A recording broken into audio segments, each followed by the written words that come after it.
अपने पत्रकारिता कैरियर में मैंने कांग्रेस को कई बार गिरते संभलते देखा है, लेकिन 2019 में कांग्रेस की हार के बाद पार्टी अंदर से हिली हुई नजर आ रही है। और बड़ी बात यह है कि इसमें पहले कांग्रेस के लिए इस तरह का संकट तब था जब गांधी परिवार से कोई भी राजनीति में नहीं था, लेकिन इस बार सोनिया गांधी भी मौजूद है, राहुल गांधी और प्रियंका भी। लेकिन कांग्रेस के अंदर घमासान मचा हुआ है और इसकी सबसे बड़ी वजह यह है कि राहुल गांधी इस्तीफा देने पर अड़े हैं। सूत्रों के मुताबिक वो मानने को तैयार नहीं, इसीलिए दिन भर मेल मुलाकात का दौर चलता रहा।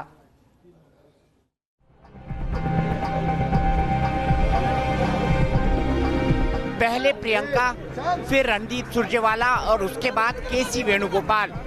दिन भर कांग्रेस के दिग्गजों की दौड़ 12 तुगलक लेन यानी राहुल गांधी के निवास स्थान पर होती रही। राहुल को मनाने की कोशिशें लगातार चलती रही, लेकिन राहुल है कि मानते ही नहीं। वो इस्तीफा देने पर अड़े हुए हैं। वो अड़े हैं कि कांग्रेस के लिए नया अध्यक्ष चुना जाए। खबर है कि राहुल गांधी ने सिर्फ केसी वेणुगोपाल से मुलाकात की और 45 मिनट तक ताजा हालात पर चर्चा की। केसी वेणुगोपाल के अलावा राहुल ने किसी और नेता से मुलाकात नहीं की। प्रियंका गांधी जब राहुल के घर पर थी, उसी दौरान राजस्थान के मुख्यमंत्री अशोक गहलोत, उप मुख्यमंत्री सचिन पायलट को भी बुलाया गया, लेकिन गहलोत को राहुल से मिले बिना बैरंग लौटना पड़ा। और जब वो राहुल के घर के बाहर निकले तो जुबान पर खामोशी छाई रही। गहलोत जी, हार के ऊपर मंथन।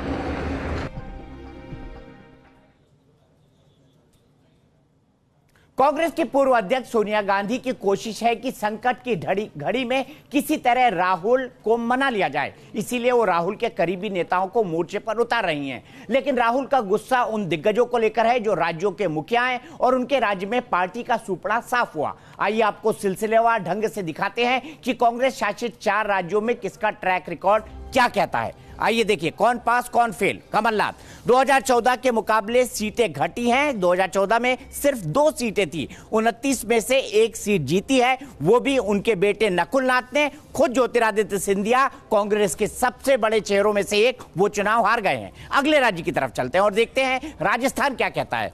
राहुल की क्लास लगी है क्योंकि अशोक गहलोत से वो नाराज है, क्योंकि कांग्रेस का खाता भी उनके राज्य में नहीं खुला है। वोट शेयर में भी बेहद मामूली बढ़त हुई है और यहां से राहुल गांधी चमत्कार की उम्मीद कर रहे थे।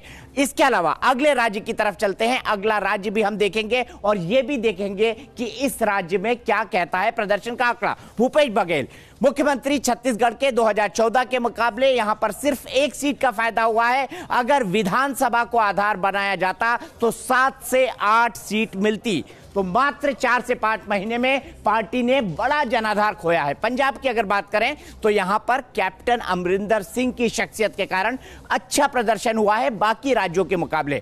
8 सीटों पर कांग्रेस को जीत मिली है और यहां पर मोदी लहर को एक हद तक रोकने में अमरिंदर सिंह कामयाब रहे।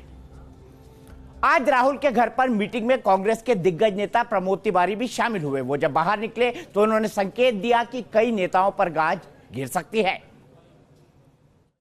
मैं इतना जरूर कहूँगा कि ये समय इस्तीफा लेने का है, इस्तीफा देने का नहीं है। उन्हें चाहिए कि वो किसी तरीके से जो लोग जिम्मेदार हों उनसे इस्तीफा लें और राहुल गांधी को राष्ट्रीय अध्यक्ष बना रहना चाहिए और एक नए सिरे से गठन करें और आगे बढ़ें। कांग्रेस में कई बार ऐसे डिबेकल हुए हैं और कांग्रेस में शक्ति है कि वो दोबारा वापस आती है, पर नेतृत्व राहुल गांधी को, गांधी परिवार को रखना चाहिए।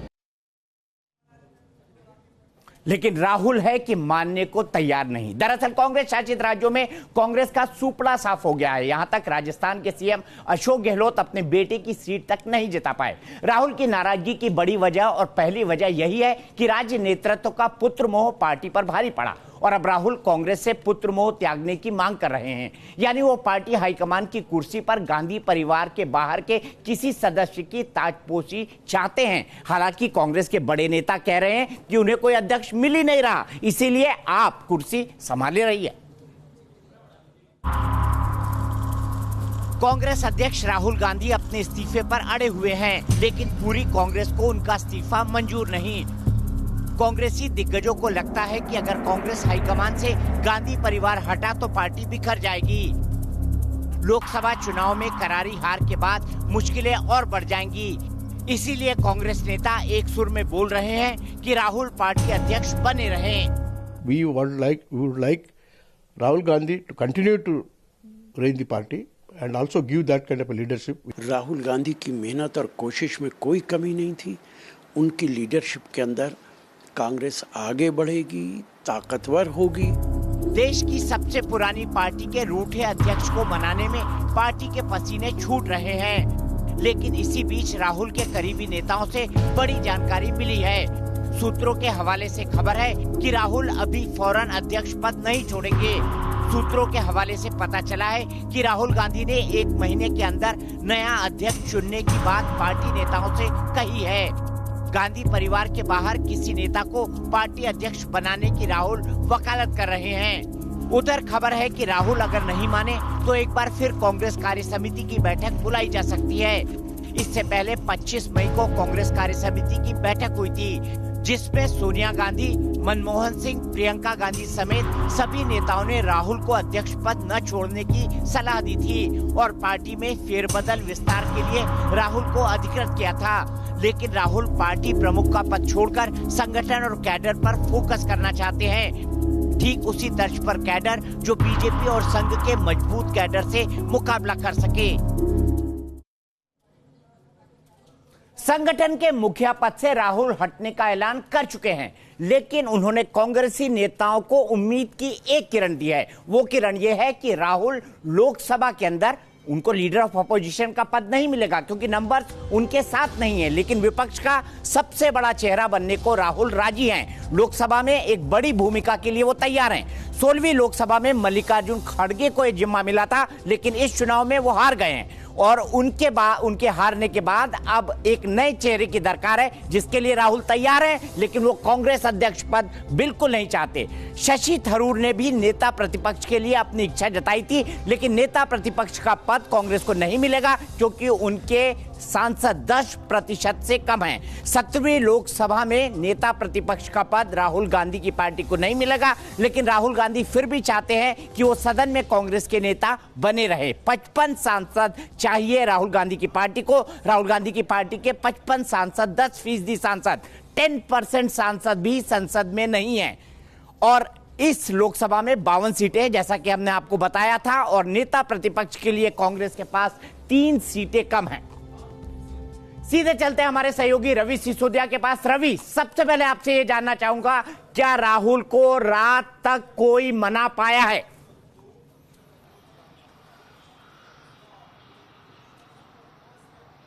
देखिए दीपक जी, जहां तक राहुल गांधी की बात करें तो पार्टी में बस एक ही बात चल रही कि स्टेटस को है, यथास्थिति बरकरार है। राहुल गांधी को बनाने की कोशिशें जरूर की गई हैं, लेकिन वो मानने को तैयार नहीं है। राहुल के नाराज होने की वजह अलग अलग है। अगर आप देखें, ये माना जा रहा है कि राहुल गांधी इस बात को लेकर भी नाराज हैं कि आखिर उन्हें चुनाव के दौरान इतना गुमराह क्यों किया गया। राहुल गांधी का ये मानना है कि चुनाव के दौरान उनसे जो उनके करीबी नेता है या यूं कहे जो उनकी टीम है, उनकी तरफ से लगातार ये फीडबैक दिया जा रहा था कि कांग्रेस अच्छा प्रदर्शन करने वाली है। राहुल की नाराजगी का कारण ये भी है कि आखिर कैसे उनको ये नहीं पता चल पाया कि नरेंद्र मोदी को लेकर इतना अंडर करंट है, इतनी हवा चल रही है। तो ये सब तमाम वजह हैं जिनको लेकर नाराजगी है। दूसरी तरफ अगर आप देखें तो इस बात को मान रहे थे कि जहां पर उनकी सरकार 6 महीने पहले बनी है, वहां पर कांग्रेस इतना खराब प्रदर्शन कैसे कर सकती थी। इन तमाम मसलों को लेकर राहुल गांधी ने कहा कि वो नहीं चाहते कि अध्यक्ष पद बने, किसी और को जिम्मेवारी दी जाए, क्योंकि उन्होंने ये भी कहा था कि अगर मेरे पास अध्यक्ष पद होता है तो ऐसे मेरे पास बहुत से काम होते हैं। हर एक राज्य के लोग आते हैं, डीसीसी प्रेसिडेंट आते हैं कि उनकी ये समस्या है, उनकी ये समस्या है, तो ऐसे में वो पार्टी पर फोकस नहीं कर पाते। ठीक है रवि, उन्होंने कहा है कि वो अध्यक्ष पद नहीं लेंगे, वो विचारधारा की लड़ाई अध्यक्ष पद के अलावा ही लड़ते रहेंगे। यहां पर सबसे बड़ा सवाल, मैंने कल यह सुना था कि राहुल गांधी इस बात से बहुत प्रभावित हैं कि भारतीय जनता पार्टी ने जिस तरह से बूथ लेवल पर कैडर बनाया है, आरएसएस ने जिस तरह से कैडर बनाया है, क्या राहुल गांधी ये चाहते हैं कि कांग्रेस का आरएसएस की तर्ज पर, भारतीय जनता पार्टी के कैडर की तर्ज पर विकास किया जाए, वही फ्यूचर है? क्या आरएसएस से इस बात पर प्रभावित है वो?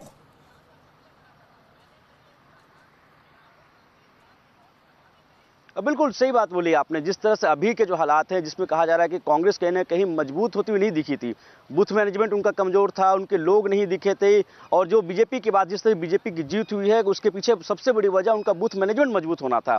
बार बार राहुल गांधी अपने चुनावी सभाओं के दौरान कहते थे कि उनकी सरकार बनने वाली है, नरेंद्र मोदी सिर्फ 23 मई तक है, उसके बाद नई सरकार आएगी। तो उनको ये फीडबैक या यूँ कहे कि उनकी टीम ये फीडबैक नहीं दे पा रही थी कि ज़मीन पे वो कितने कमज़ोर हैं। लगातार उनके जो नेता हैं, उनके तरफ से लगातार ये दिया जा रहा था कि कांग्रेस अच्छा प्रदर्शन करने वाली है, गठबंधन के साथ मिलकर सरकार बनाएंगे, लेकिन ज़मीनी तौर पर जो मजबूती होनी चाहिए, जो बूथ कार्यकर्ता होता है, वो कांग्रेस का नजर था। और यही वजह है कि ये चाहते हैं कि एक नई टीम या यूँ कहे कि जो इनकी व्यवस्था हो वो RSS की तर्ज पर हो, जो जमीनी बातों को रख पाए, जो विचारधारा की इनकी लड़ाई, उस विचारधारा की लड़ाई को जनता तक पहुंचा पाए। राहुल गांधी ने इस बात को लेकर भी नाराजगी जताई थी जब वर्किंग कमेटी की बैठक थी। उस दौरान ये कहा था कि जो लड़ाई में लड़ रहा था, वो लड़ाई जो तमाम यहाँ नेता बैठे हुए, उन्होंने किसी ने भी उस लड़ाई को आगे नहीं ले गए, सिर्फ मैं ही लड़ाई को लड़ता जा रहा था। लेकिन जो यहाँ नेता बैठे, जो वर्किंग कमेटी के मीटिंग के अंदर की बात बता रहा हूँ, वहाँ ये कहा जा रहा था कि कोई भी अपनी बात को आगे नहीं ले जा रहा था। तो इस बात को जरूर राहुल गांधी को मलाल था कि जब पूरी लड़ाई वो अकेले लड़ रहे थे, जो नेताओं का सहयोग उनको अपेक्षित था, वो उनको नहीं मिल पा रहा था। जी रवि, आखिरी सवाल, आपकी गट फीलिंग, कांग्रेस के बीट रिपोर्टर के तौर पर कांग्रेस पार्टी को बहुत अच्छे समझने के कारण, क्या राहुल गांधी अध्यक्ष पद पर बने रहने के लिए मानेंगे, हाँ या ना?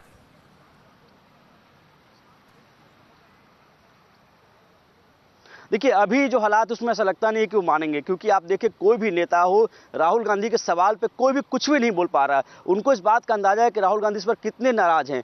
कैमरे पर तो छोड़ सकते हैं आप, कैमरे के बाहर भी कोई बोलने को राजी नहीं है। उन सबका यही मानना है कि राहुल गांधी इस बार शायद ना माने। हालांकि फॉर्मूले की बात की जा रही है कि राहुल गांधी को कांग्रेस पार्लियामेंट्री पार्टी का अध्यक्ष बनाया जाए, ताकि उनके पास एक पद भी रहे और पार्टी के काम भी करते रहें। लेकिन अभी के हालात में जरूर कहा सकता है कि राहुल गांधी इतनी जल्दी मानने वाले नहीं है। राहुल गांधी इतनी जल्दी मानने वाले नहीं है। ऐसे में कांग्रेस का क्या होगा?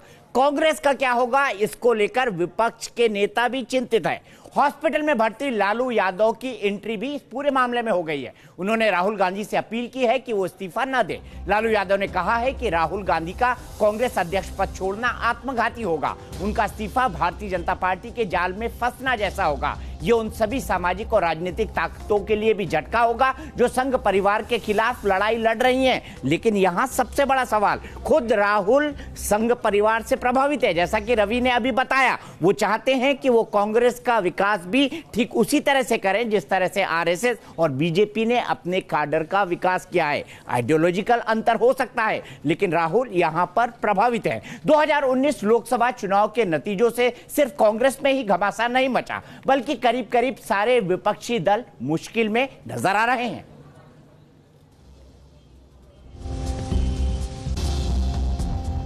देखिए, मध्य प्रदेश की हम बात करें, संगठन और सरकार दोनों का संकट है इस राज्य में। कांग्रेस में हाहाकार मचा हुआ है, हम ये बता रहे हैं। राजस्थान में भी सरकार पर संकट है, क्योंकि सिर्फ एक से मेजॉरिटी है वहां पर, और अशोक गहलोत से खास से नाराज है राहुल गांधी। कर्नाटक में भी गठबंधन की सरकार है, JDS और कांग्रेस के बीच खटपट के अलावा वहां पर भारतीय जनता पार्टी भी मुसीबत बढ़ा सकती है। गुजरात में पार्टी की टूट का खतरा है, ये भी साफ साफ दिखाई दे रहा है। लेकिन आगे वाले राज्यों में क्या है? बिहार में RJD में घमासान है। तेजस्वी यादव को कुछ नेता बता चुके हैं कि आपके चलते हम हारे हैं।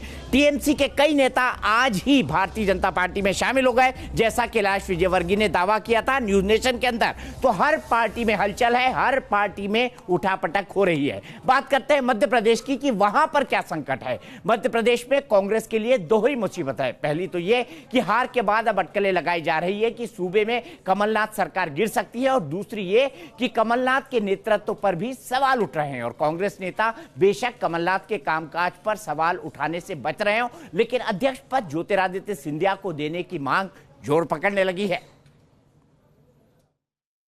मध्य प्रदेश में अगर कमलनाथ जी का इस्तीफा स्वीकार हो जाता है तो फिर कौन अध्यक्ष बनना चाहिए? श्रीमती ज्योतिरादित्य सिंधिया। वो तो चुनाव हार गए। चुनाव हार गए तो क्या है, नेता तो है, चुनाव हारे कहाँ हैं, वो तो जीते हैं। दोहरी जवाबदारी से मैं समझता हूँ वो भी मुक्त होना चाहेंगे, तो अध्यक्ष किसी नए व्यक्ति को सौंपा जाएगा तो बहुत अच्छी खुशी की बात है। जुबान पर कमलनाथ के लिए कड़वे बोल बेशक नहीं, लेकिन बदलाव की मांग और इच्छा साफ है। कमलनाथ मुख्यमंत्री हैं और मुश्किल वक्त में बिना आलाकमान की हरी झंडी के नेता कुछ कहना नहीं चाहते। लेकिन मध्य प्रदेश में मिली करारी हार के बाद कांग्रेस में अब प्रदेश अध्यक्ष का पद ज्योतिरादित्य सिंधिया को देने की मांग तेज होने लगी है। 25 मई को इमरती देवी ने खुलकर ज्योतिरादित्य सिंधिया का नाम आगे बढ़ाया था और अब गोविंद सिंह इशारों में उनका समर्थन कर रहे हैं। सिंधिया जी की जवाबदेही कांग्रेस अध्यक्ष राहुल गांधी जी तय करेंगे, क्योंकि वो इस समय ऑल इंडिया कांग्रेस के महासचिव हैं। राहुल जी उनसे कहाँ काम लेना चाहते हैं, मध्य प्रदेश में या पूरे देश में, वो उनके ऊपर है। लेकिन हाँ, मध्य प्रदेश में अगर वो अध्यक्ष पद की जवाबदेही राहुल गांधी सौंपते हैं और सिंधिया जी आते हैं तो मैं समझता हूँ पूरे प्रदेश के लिए बहुत खुशी होगी। कांग्रेस का संकट सिर्फ संगठन का नहीं, सरकार का भी है। बीजेपी को भरोसा है कि सूबे में कमलनाथ की सरकार ज्यादा दिन नहीं रहने वाली। हालांकि बीजेपी नेता किसी भी तरह के जोड़ तोड़ से इनकार कर रहे हैं, लेकिन बीजेपी को जितना भरोसा कमलनाथ की सरकार के गिरने का है, कांग्रेस को उतना ही भरोसा सरकार बने रहने का है। अब नंबर है तो नंबर भी तो जुगाड़ के हैं, बुनियाद नहीं है। ये नंबर भी तो जुगाड़ के हैं। जुगाड़ की सरकार, और वो जुगाड़ की सरकार ज्यादा दिन नहीं चलेगी। हम नहीं गिराएंगे, अपने बोझ से गिरेगी, अपने असंतोष से गिरेगी, अपने असंतोष की आग से जलेगी। बीजेपी नेता विश्वास सारंग दावा कर रहे हैं कि मध्य प्रदेश की कमलनाथ सरकार संकट में है। अंदर खाने घमासान मचा है और ज्यादा दिन तक सरकार का चलना मुमकिन नहीं, और इसके पीछे है विधानसभा का गणित। 230 सीटों वाली मध्य प्रदेश विधानसभा में कांग्रेस के पास 114, बीजेपी के पास 109 विधायक हैं। यहाँ बहुमत का आंकड़ा 116 का है। कमलनाथ ने बीएसपी के 2, एसपी के 1 और 4 निर्दलीय विधायकों के साथ मिलकर सरकार बनाई है। जाहिर है कांग्रेस के पास खुद का बहुमत नहीं है और बीजेपी को लगता है कि गठबंधन की सरकार ज्यादा नहीं टिकेगी। हालांकि सूत्रों के मुताबिक कमलनाथ ने सरकार बचाए रखने की रणनीति बना ली है। सूत्रों के मुताबिक कमलनाथ ने मंत्रियों से कहा है कि वो अपने अपने जिले के विधायकों की बातें सुने ताकि उनमें असंतोष न बढ़े। खबरों के मुताबिक हर मंत्री पर 5-5 विधायकों की जिम्मेदारी है। कांग्रेस का दावा है कि सरकार को किसी भी तरह का कोई संकट नहीं है।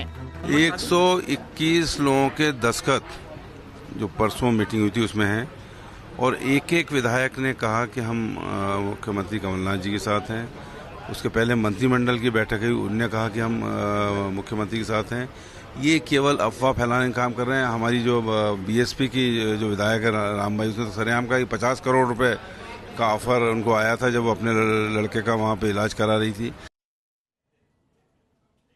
तो सरकार का यह संकट राजस्थान में भी बताया जा रहा है। बीजेपी नेता ज्ञानदेव आहूजा ने दावा किया है कि कांग्रेस के 25 विधायक बीजेपी के संपर्क में हैं। उनका दावा है कि कांग्रेस को समर्थन देने वाले बीएसपी विधायक भी कांग्रेस से परेशान हैं। हालांकि वो उन विधायकों का नाम तो नहीं बताते, लेकिन अटकलों का बाजार गर्म है।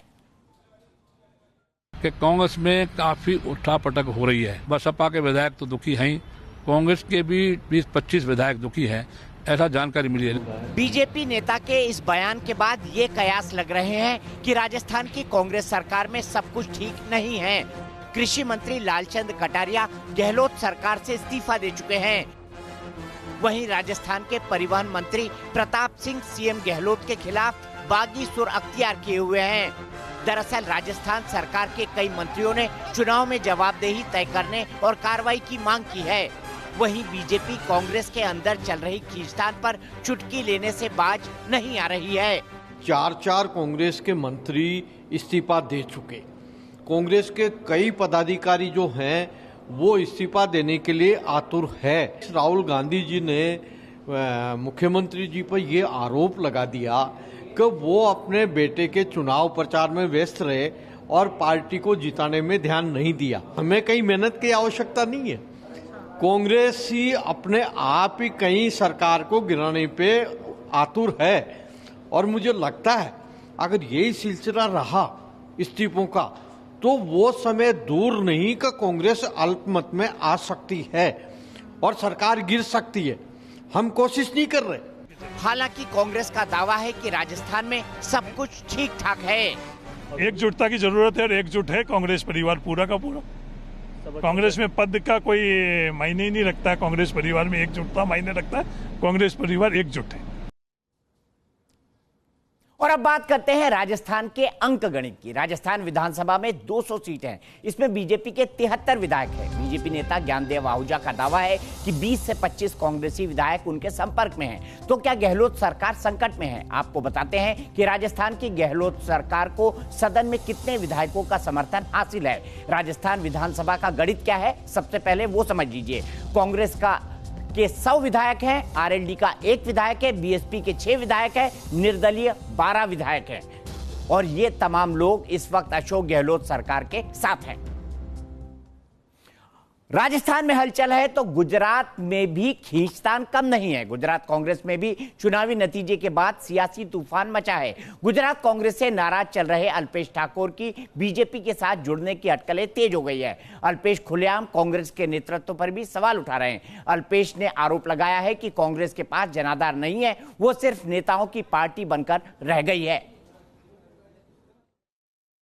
पार्टी के पास जनाधार नहीं है, पार्टी के पास वो बूथ मैनेजमेंट नहीं है, कांग्रेस के पास कार्यकर्ताओं की फौज नहीं है और नेता सिर्फ नेताओं की पार्टी बन के रह गई है। भाजपा के पास एक बहुत बड़ा व्यक्तित्व जो अभी तो राष्ट्र पुरुष और पूरी दुनिया के अंदर एक चर्चित चेहरा जो पूरी दुनिया उनको मानती है, ऐसे मोदी साहब हैं। कांग्रेस पक्ष के पंजे के निशान पे चुने गए विधायक अल्पेश ठाकोर जी जिस तरीके से अपनी बात कर रहे, पक्ष विरोधी बात कर रही है, गैर शिस्त है, पक्ष के खिलाफ काम करते, इसमें सख्त से सख्त कार्रवाई करने का कांग्रेस पक्ष के राष्ट्रीय नेतृत्व ने तय किया है। 2019 के लोकसभा चुनाव के सबसे चौंकाने वाले नतीजे पश्चिम बंगाल से आए हैं। बीजेपी ने यहां 18 सीटें जीतकर ममता बनर्जी के लिए खतरे की घंटी बजा दी है और अब टीएमसी में टूट का सिलसिला शुरू हो गया है। इस सरकार की लाइफ मुझे बहुत लंबी दिखाई नहीं देती और ये 21 तक चलने वाली कोई सरकार नहीं दिखती मुझे, क्योंकि विद इन पार्टी बहुत आक्रोश है वहाँ पर। तो मैं अभी कोई ऐसा भी नहीं कह रहा हूँ कि हम कोई सरकार गिरा देंगे और ये भी नहीं कहूँगा कि सरकार लंबे समय तक चलेगी, पर हाँ देखना आगे आगे होता है क्या। 24 मई को न्यूज नेशन पर कैलाश विजयवर्गीय ने पश्चिम बंगाल को लेकर जो भविष्यवाणी की उसकी तस्वीर दिल्ली में आकर साफ हो गई। बंगाल में 18 सीटें जीतकर बीजेपी ने ममता बनर्जी को करारा झटका दिया है और अब टीएमसी के 2 विधायक और करीब 50 पार्षदों ने बीजेपी का दामन थाम लिया है।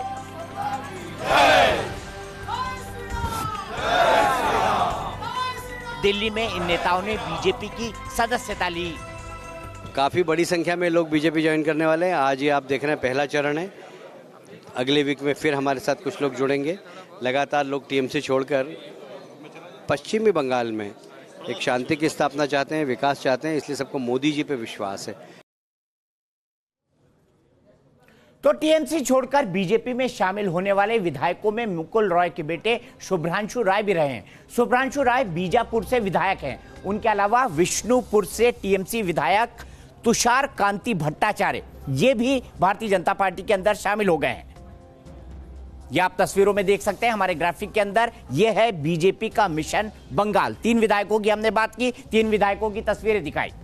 इसके अलावा भाटपारा से 8 पार्षद, हली साहर से 17 पार्षद, नौहाटी से 19 पार्षद, ये तमाम पार्षद शामिल हुए हैं और भारतीय जनता पार्टी चाहती है कि पंचायत लेवल पर, नगर पालिका के लेवल पर, सभी लेवल पर टीएमसी को तोड़ा जाए और इसी तोड़फोड़ के कार्यक्रम में भारतीय जनता पार्टी लगी हुई है। डेरेक ने कहा था एक पार्षद नहीं आ सकता। देखिए कितने सारे पार्षद, कितने विधायक, अब गिनती करते रहना डेरेक कि तुम्हारी सरकार कितने दिन रहती है देखना। अब कितने मंत्रियों के आने की उम्मीद है? बहुत, काफी बड़ी संख्या में। तो बंगाल में बीजेपी के प्रभारी कैलाश विजयवर्गीय पहले ही कह चुके हैं कि आगे आगे देखिए होता है क्या, और शायद जो होने वाला है उसकी तस्वीर अब साफ होने लगी है। तो ऐसे में सवाल यह है कि क्या बंगाल में वक्त से पहले चुनाव होंगे या फिर अगले चुनाव से पहले ही बंगाल में ममता बनर्जी की सरकार गिर जाएगी। वहां का अंकगणित क्या कहता है ये देख लीजिए। कुल सीट वहां पर है 294, बहुमत का आंकड़ा है 148 का और टीएमसी के पास बम्पर बहुमत है। 211 विधायक टीएमसी के पास है, ममता बनर्जी की पार्टी के पास है, लेकिन पार्टी के अंदर असंतोष है। इस असंतोष को और हवा दे रही है भारतीय जनता पार्टी। लेकिन क्या भारतीय जनता पार्टी इतने बड़े नंबर्स में टीएमसी के विधायकों को तोड़ पाएगी? ये दूर की कौड़ी फिलहाल दिखाई देती है। बात कर लेते हैं लालू लालू के घर की, क्योंकि घर के अंदर बवाल मचा हुआ है। बिहार में लालू के बेटे तेजस्वी को उनकी पार्टी सीएम के तौर पर पेश कर रही थी, लेकिन लोकसभा चुनाव में पार्टी का सुपड़ा साफ हुआ तो अंदर से बगावत की आवाजें मुखर होने लगी और अब तेजस्वी की भूमिका पर सवाल उठने लगे। लिहाजा आज राबड़ी देवी के घर पर पार्टी नेताओं की बड़ी बैठक बुलाई गई। बिहार में लालटेन क्यों नहीं जली? क्या तेजस्वी का तेज लालू की पार्टी के लिए काम नहीं आया? चुनाव में पार्टी का सुपड़ा साफ हो गया तो सवालों का तूफान लालू परिवार की दहलीज तक पहुंच गया है। आरजेडी विधायक महेश्वर प्रसाद यादव की बगावत के 24 घंटे के अंदर ही राबड़ी देवी के घर पर पार्टी के दिग्गज नेताओं और विधायकों की अहम बैठक हुई। इस बैठक में जेडीयू के पूर्व अध्यक्ष शरद यादव भी शामिल हुए, जो खुद लोकसभा चुनाव हार गए हैं। लालू यादव के घर पे आज समीक्षा बैठक और शरद यादव पहुंचे हैं इस बैठक में। आप देखिए तस्वीर, शरद यादव पहुंचे हैं इस बैठक में। आज होनी है हार को लेकर समीक्षा। जिस तरीके से बुरी हार आरजेडी की हुई है इस चुनाव में, उसके बाद समीक्षा का दौर शुरू हो चुका है और आज लालू यादव के यहाँ समीक्षात्मक बैठक बुलाई गई है। बताया जा रहा है कि आरजेडी की पहली बैठक में कई नेताओं ने चुनावी रणनीति पर सवाल उठाए हैं। 2 घंटे तक चली बैठक में पार्टी ने 3 सदस्यों की एक कमेटी बनाई है। इस कमेटी में जगदानंद सिंह, अब्दुल बारी सिद्दीकी, आलोक मेहता को शामिल किया गया है, जो हर सीट पर जाकर ग्राउंड लेवल पर पड़ताल करेंगे और 1 हफ्ते के अंदर आरजेडी हाईकमान को रिपोर्ट देंगे। उधर बुधवार को 2 बजे महागठबंधन की बैठक होगी।